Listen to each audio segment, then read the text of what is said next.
intellectual property is one of our innovation factors. Can you tell me what it is we look for at the different stages around intellectual property? Yeah, well, I mean, it's very important to protect what you can, because this is what people will invest in.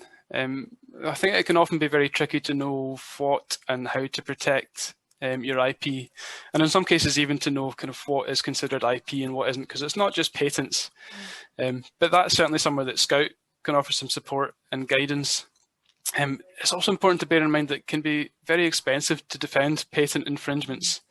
And you need to have a strategy in mind for whether that's something that you're prepared to do or whether you want to protect your IP in some other way. So I think it's really important to take advice on what you're protecting and where, and just bear in mind that it can be expensive and it can be very difficult to protect innovations, especially when you're looking at protecting innovation worldwide. So again, it's just important to bear in mind, what markets are you targeting and where's the real value likely to be for you? Yeah. I agree that the whole geographic locus of where you think your biggest markets are going to be is really important.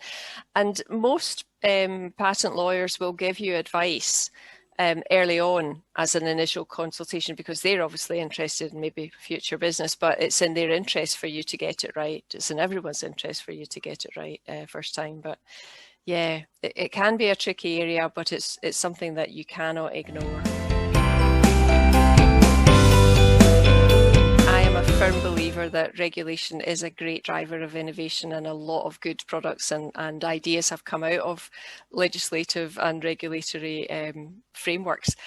So I think you do need to understand, if you're selling into a pharma market or a medical devices market, you need to be thinking about GMP, you need to be thinking about what you need to put in place for that.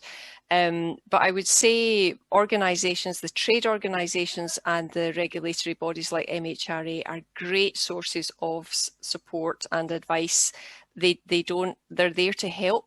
They're there to make sure good products get to market. So I would always be looking to see if the company has made connections there. And if they haven't, we would strongly encourage that they do.